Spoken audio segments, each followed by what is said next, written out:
fishery.news కు స్వాగతం. బెట్టా fish లేదా సైమీస్ ఫైటింగ్ ఫిష్ లేదా సింపుల్గా ఫైటర్ ఫిష్ అంటే తెలియని అక్వేరియం ప్రియులు ఉండరు. అందమైన రంగులు మరియు పొడవైన ఫిన్స్తో ఉండే ఈ చేపలు ప్రధానంగా థాయిలాండ్, కంబోడియా, వియత్నాం వంటి దేశాలలో ఉంటాయి.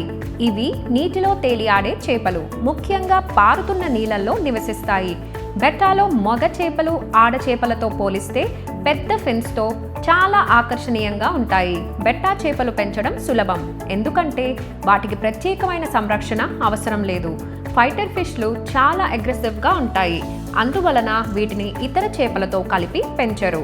ముఖ్యంగా ఆడ ఫైటర్ చేపలు అగ్రెసివ్గా ఉంటాయి, అందువల్ల మేటింగ్ సమయంలో సరైన జాగ్రత్తలు తీసుకోవాలి. ఫైటర్ చేపలు నీటి ఉపరితలంలో ఆక్సిజన్ తీసుకోగలవు, కాబట్టి వాటికి ఎయిర్ పంప్ అవసరం లేదు. అయినప్పటికీ వాటిని మంచి ట్యాంక్లో మరియు శుభ్రంగా ఉన్న నీటిలో ఉంచడం చాలా ముఖ్యం. వీటి ధర 50 రూపాయల నుంచి మొదలవుతుంది, కానీ ధరలు రకం, రంగు మరియు పరిమాణం ఆధారంగా మారవచ్చు. మరిన్ని ఇంట్రెస్టింగ్ అప్డేట్స్ కోసం fishery.news ఫాలో అవ్వండి.